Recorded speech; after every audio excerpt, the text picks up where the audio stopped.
composer intelligemment avec l'incertitude sans se réfléchir. Voilà les défis auxquels plusieurs d'entre nous peuvent être confrontés présentement.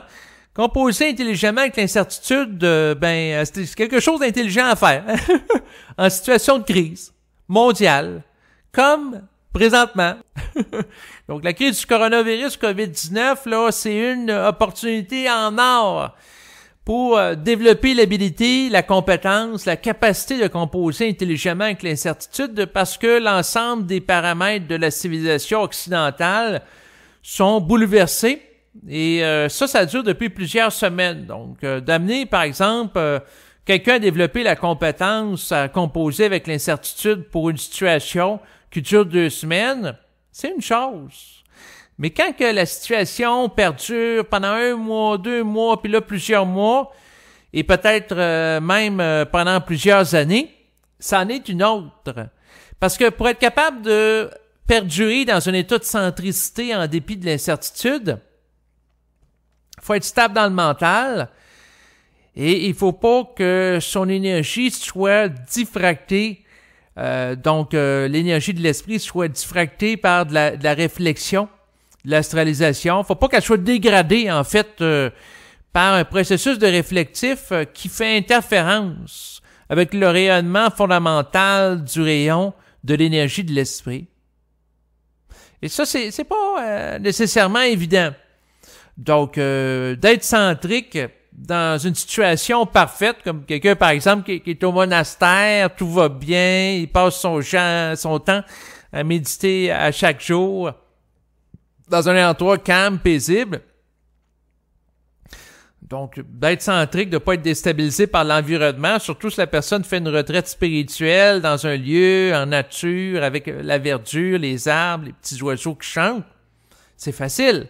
Par contre, c'est dans une situation de tension sociale, une tension économique, une tension mondiale sur plusieurs plans, de rester centrique en dépit de tout ça. C'est ça le défi.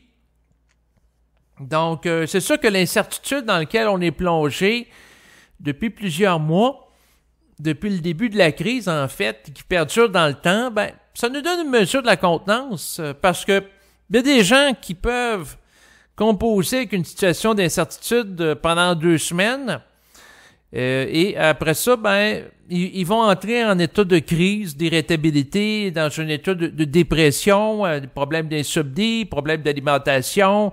Ensuite, les gens vont avoir des symptômes liés au stress, à la tension. Ils vont être dans certains cas, ils vont être en état de choc. Il y en a d'autres, c'est pas 2 semaines, ça va être 2 mois. Il y en a d'autres, ça va être 2 ans. C'est selon la capacité de chacun et les failles que la personne peut présenter. Et c'est sûr que d'être confronté à une situation d'incertitude, c'est tout le temps de voir par rapport à la situation, qu'est-ce qui peut nous amener à réfléchir, puis à souffrir. Donc, pourquoi que les gens souffrent de l'incertitude? La réponse qui me vient, qu'est-ce que l'esprit me dit, c'est parce que les gens vivent pas le moment présent. Les gens sont pas tous là. Les gens réfléchissent des informations rien que le passé ou l'avenir.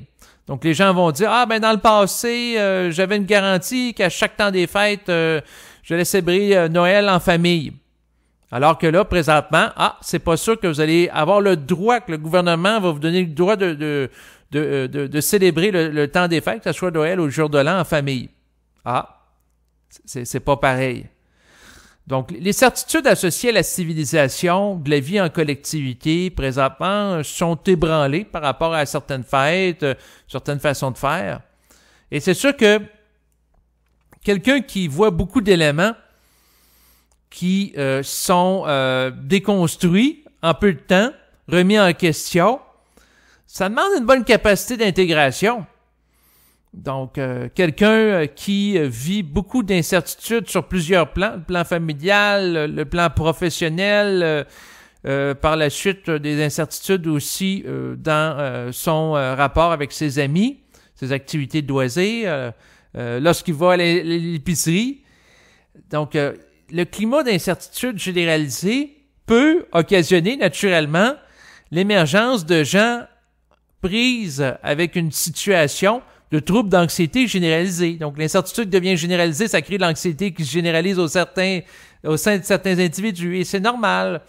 Et c'est sûr que c'est en fonction des failles de l'individu qui était déjà là avant la crise que l'individu peut en prendre conscience. Quelqu'un qui, par exemple, était fragilisé par rapport à justement là, à tout ce qui va, dans le fond, l'amener à être décentré.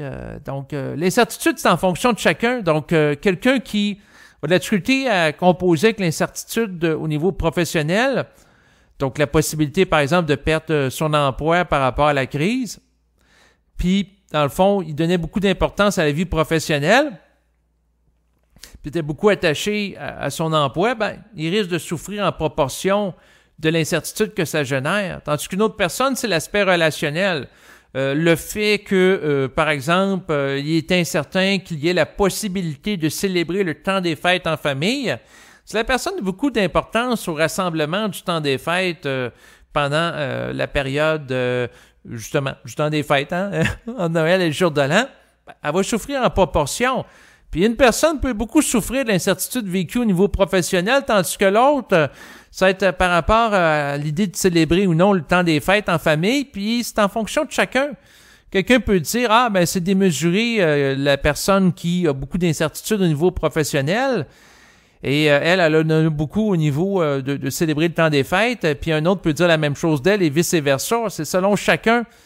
Et c'est à chacun de voir par rapport à quel aspect de lui-même que, par exemple, un climat social, mondial, d'incertitude le dérange ou l'instabilise. De regarder aussi la communication intérieure qui émerge par rapport à ça, puis les réactions. C'est très intéressant puis révélateur par rapport à soi pour voir c'est quoi qui nous décentre. Parce que qu'est-ce qui nous décentre? Ça peut être des zones d'ajustement.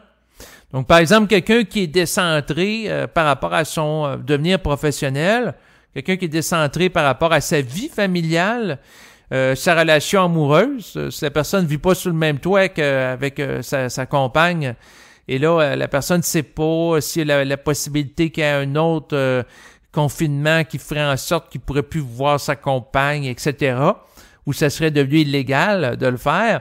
Donc, il y a tout ce niveau-là d'incertitude.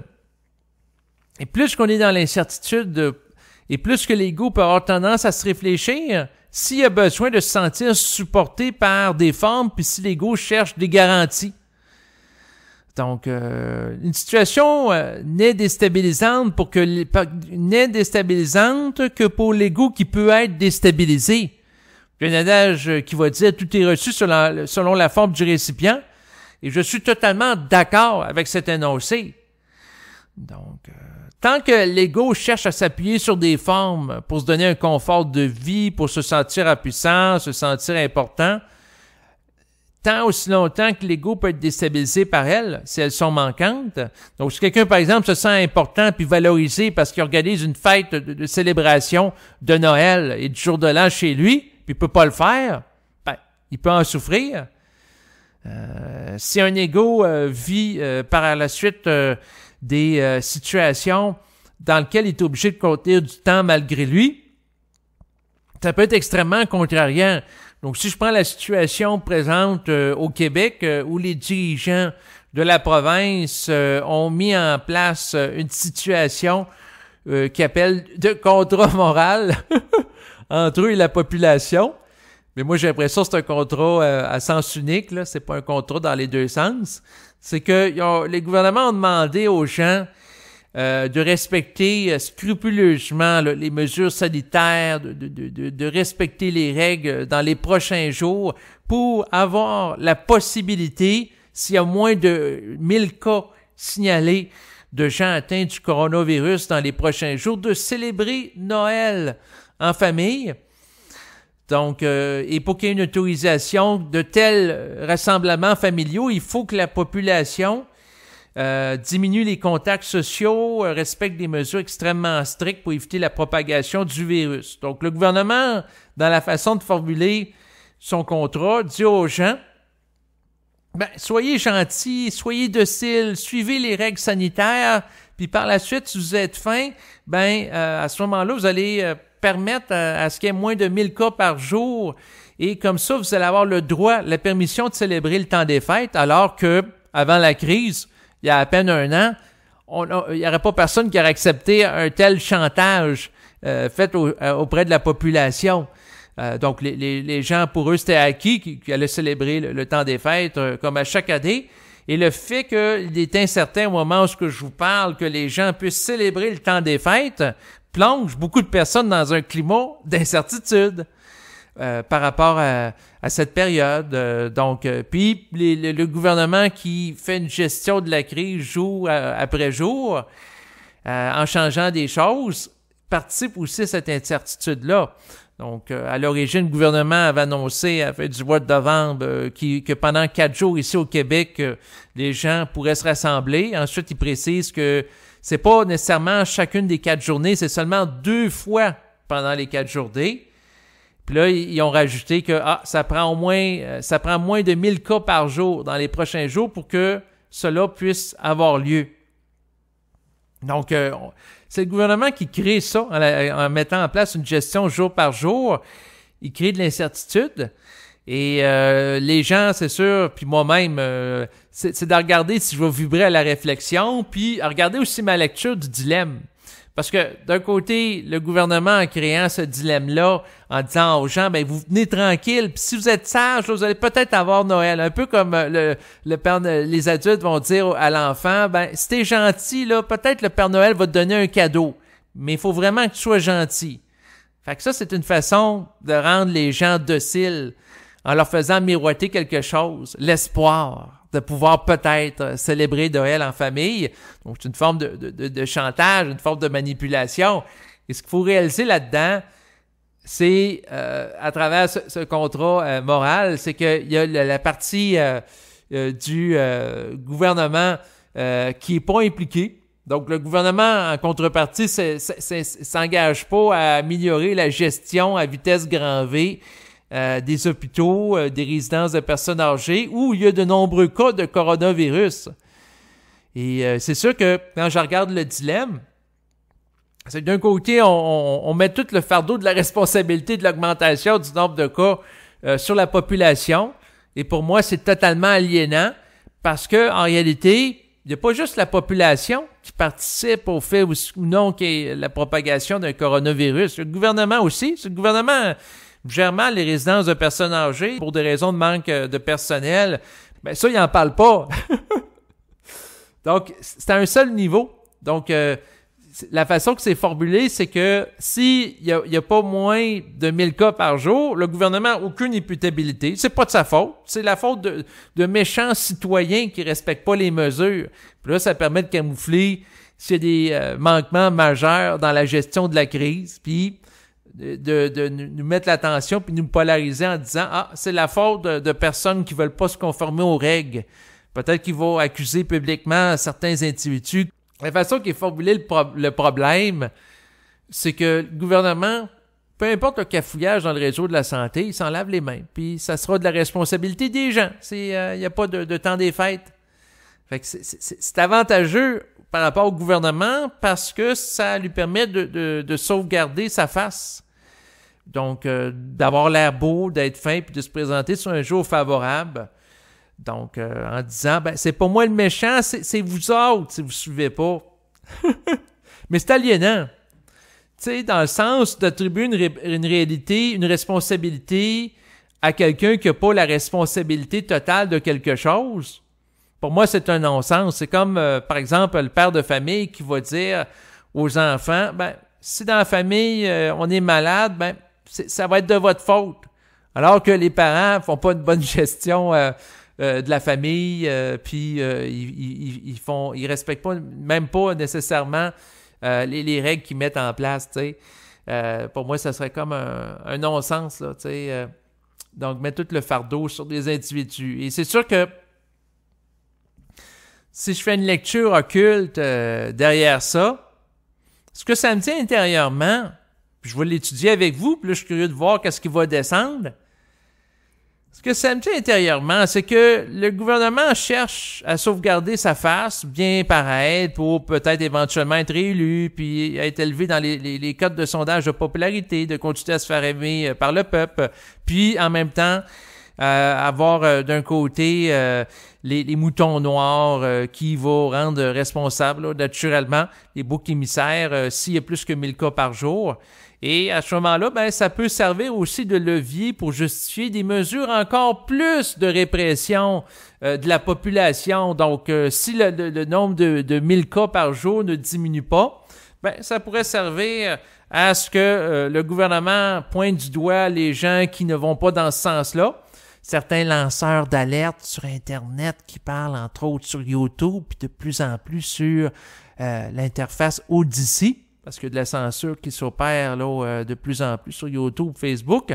Donc, à ce moment-là, ça peut servir une façon de manipuler les gens, la population en général, en disant « Ah, c'est de la faute des lanceurs d'alerte qui vont pas dans le sens du discours d'officiels, qui ont saboté les efforts gouvernementaux de faire diminuer le nombre de cas. » Et à ce moment-là, amener les gens à s'opposer à eux autres et à mettre le fardeau de la responsabilité que ça fonctionne pas, entre autres sur ces gens-là.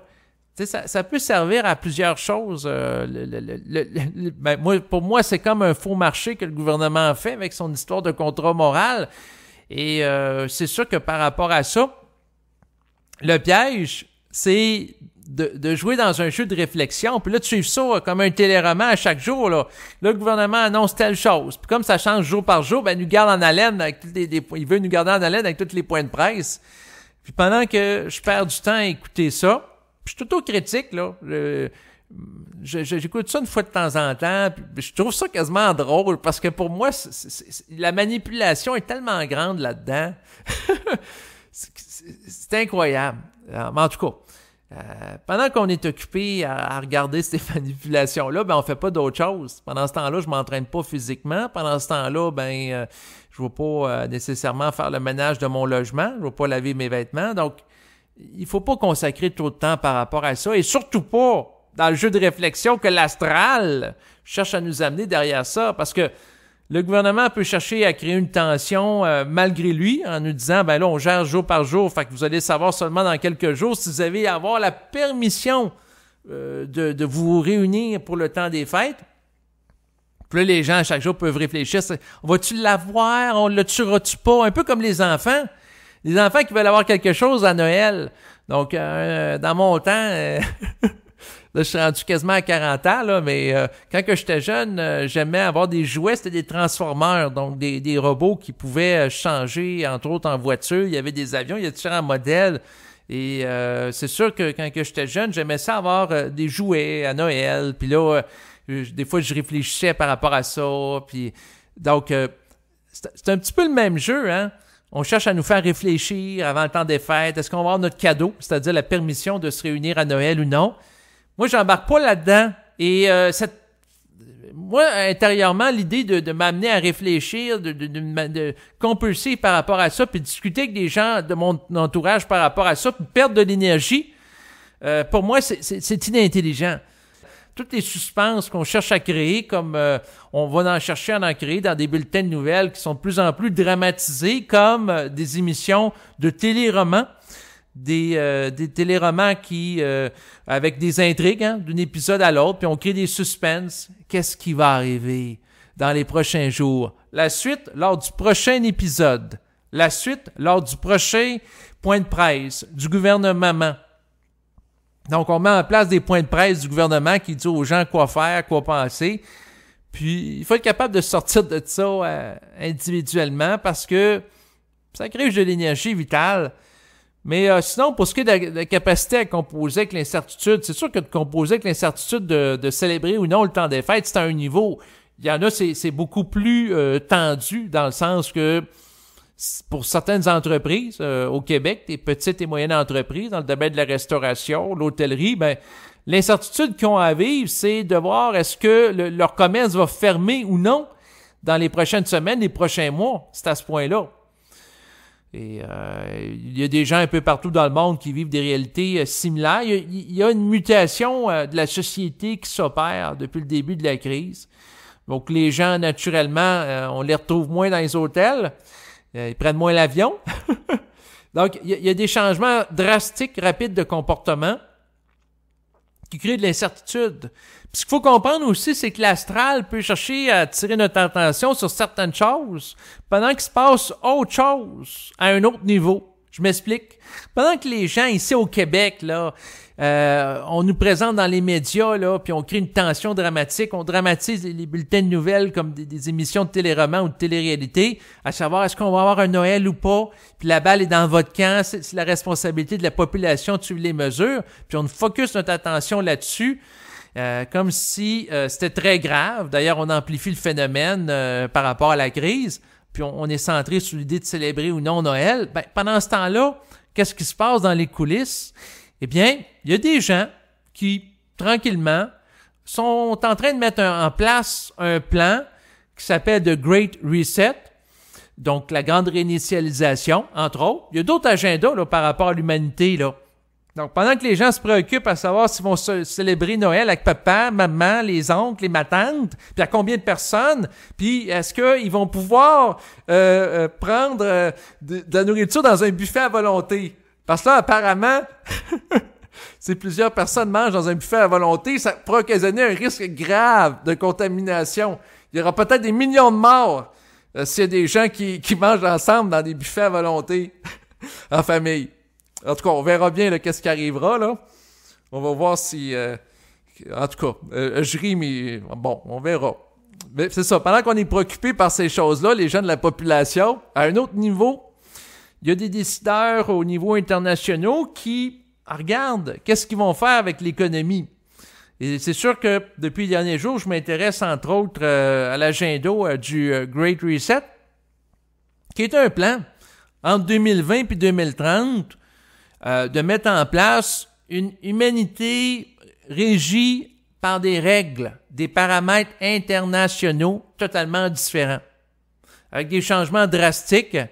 Et c'est sûr qu'on dit toujours que c'est pour le mieux de la population. Donc, c'est présenté comme étant un plan qui va permettre à l'humanité enfin de s'épanouir, mettre fin à la pauvreté, mettre fin aux problèmes d'accès à l'éducation, qu'il y ait plus de justice, résoudre les problèmes de pollution atmosphérique, de production de gaz à effet de serre, qu'il y ait une plus grande justice sociale. Alléluia! Donc, c'est présenté comme la planche de salut de l'humanité. Et c'est sûr que les gens du Forum économique de Davos qui en font la promotion. Mais, pour les gens qui se sont intéressés à l'histoire, puis aux utopies du passé, qui se sont parfois transformées en dystopies, c'est-à-dire leur contraire, on peut se permettre d'avoir un petit esprit critique.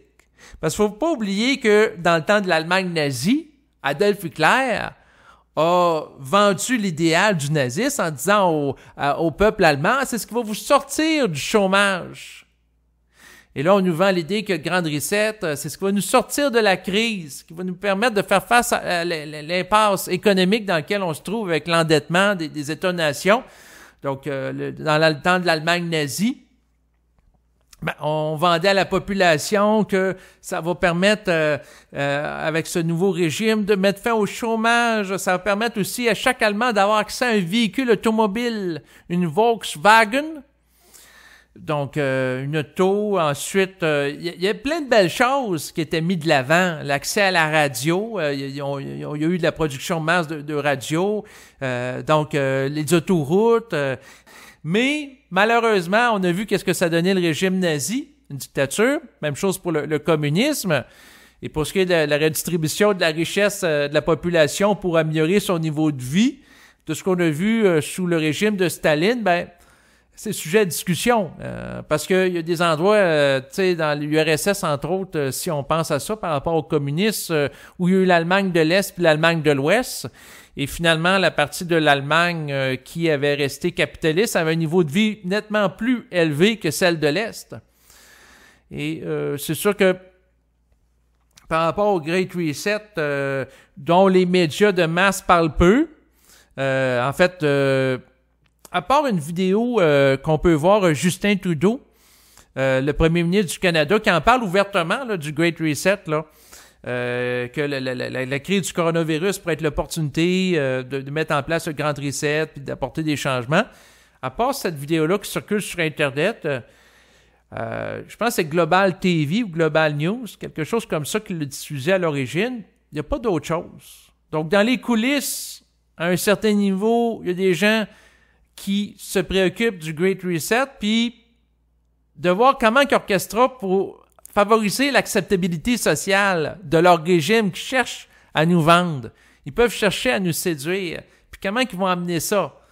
Et c'est sûr que, dans un sens, ça pique ma curiosité. Donc, il y a des gens qui, présentement, s'intéressent à ce niveau-là. Puis pendant ce temps-là, il y en a d'autres qui sont intéressés plus à court terme. Vas-tu fêter Noël avec papa, maman? Vas-tu avoir des cadeaux à Noël? Parce que là, si on peut propager le coronavirus en touchant des cadeaux, hey, on ne pourra plus s'échanger des cadeaux en personne. Donc, il y a un niveau de préoccupation qui est là, un autre niveau qui est là. Puis, il y a d'autres niveaux aussi. Au niveau ultime, c'est l'individu, parce qu'il peut être manipulé à trop s'intéresser au Great Reset puis négliger les besoins de sa vie, c'est clair. Puis il peut être manipulé à trop s'intéresser à savoir ses fêtes de Noël puis négliger ses besoins d'avoir la paix de l'esprit puis de sortir de la réflexion, c'est clair. Tout peut être prétexte à à Puis l'individu qui, à un certain niveau, va avoir la paix, là, pas réfléchir au temps des fêtes, pas réfléchir à l'agenda qui est sous-jacent de l'élite, ben, il peut affirmer haut et fort « Je veux la crise de paix ». Puis à chaque fois que la pensée se présente à lui, il peut parler à voix haute.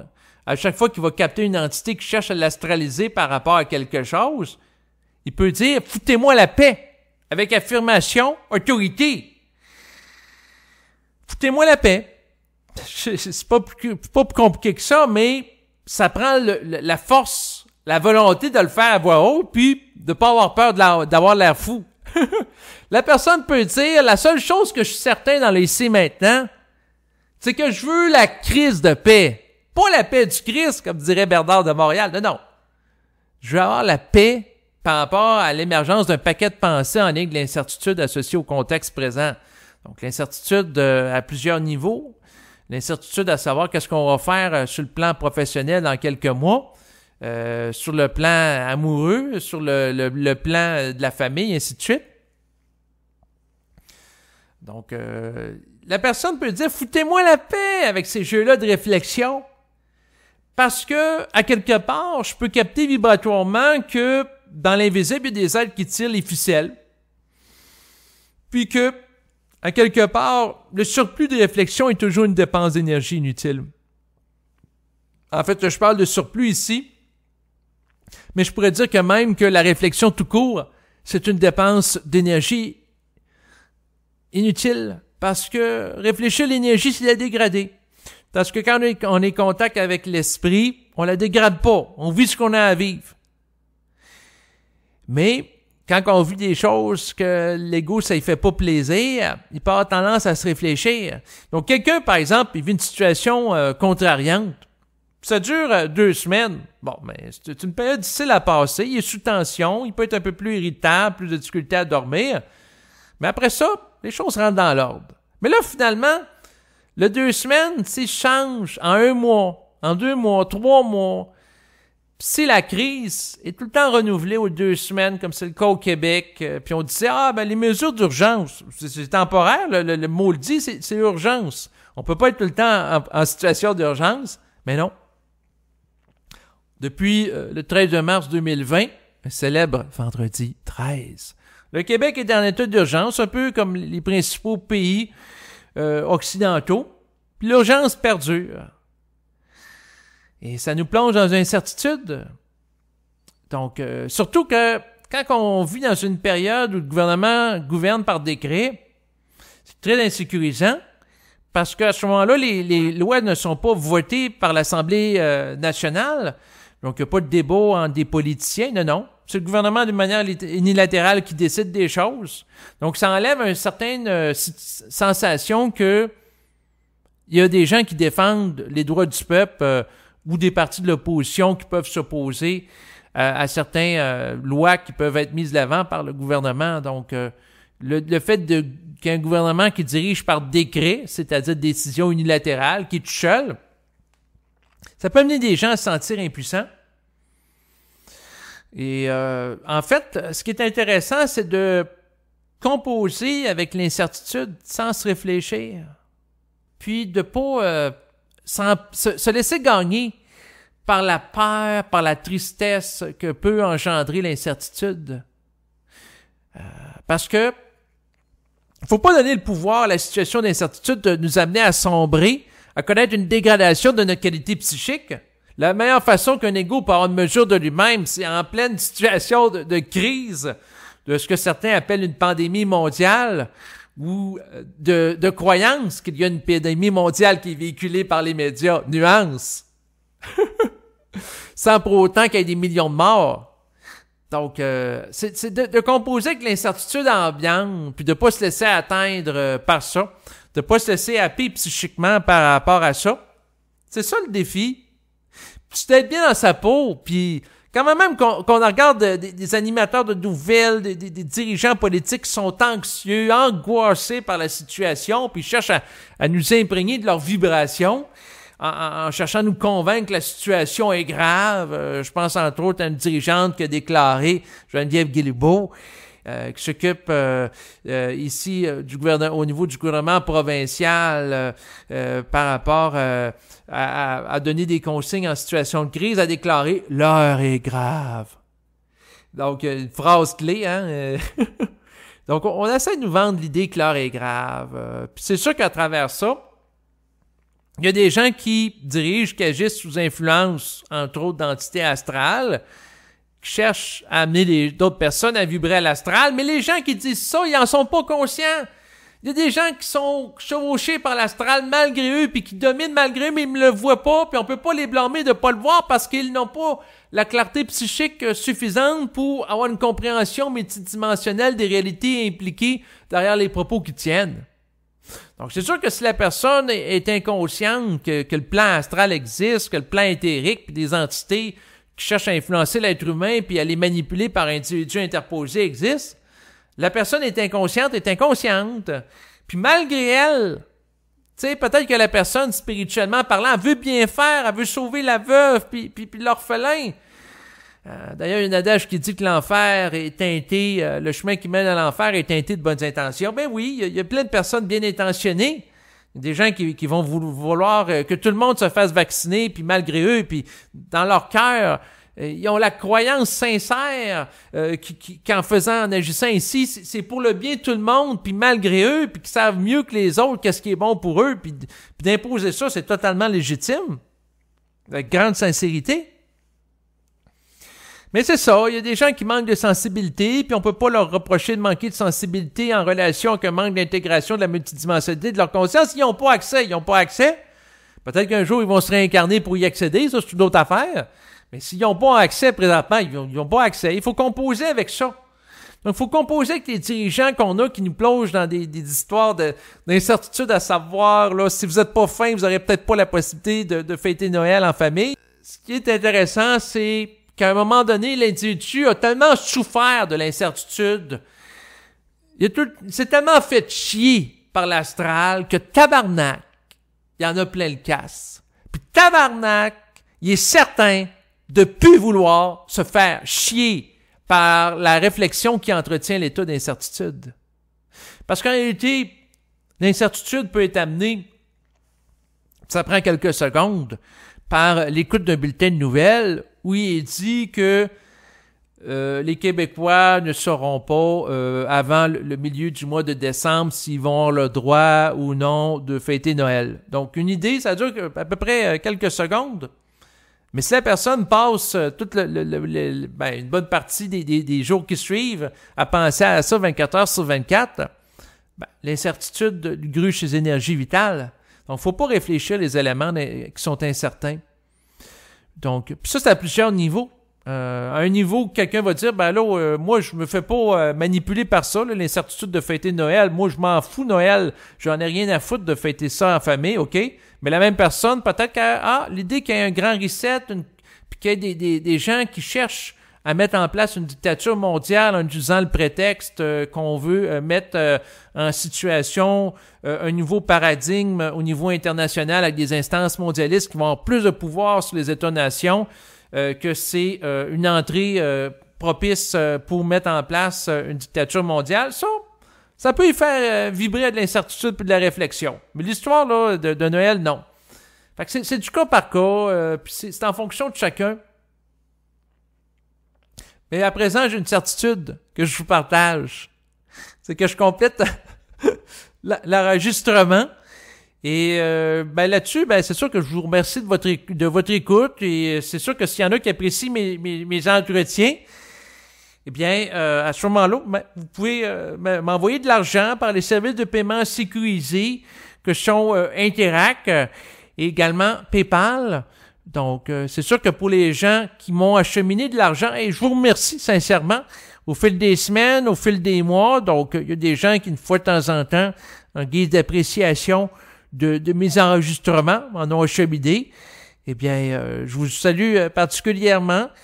Et c'est sûr que vous allez avoir les informations, advenant qu'il y en a qui ont envie de m'acheminer de l'argent en bas de l'enregistrement présent, là, naturellement, avec mes coordonnées là, par rapport à PayPal, puis également Interac. Et je vous dis à bientôt et au revoir, bye bye.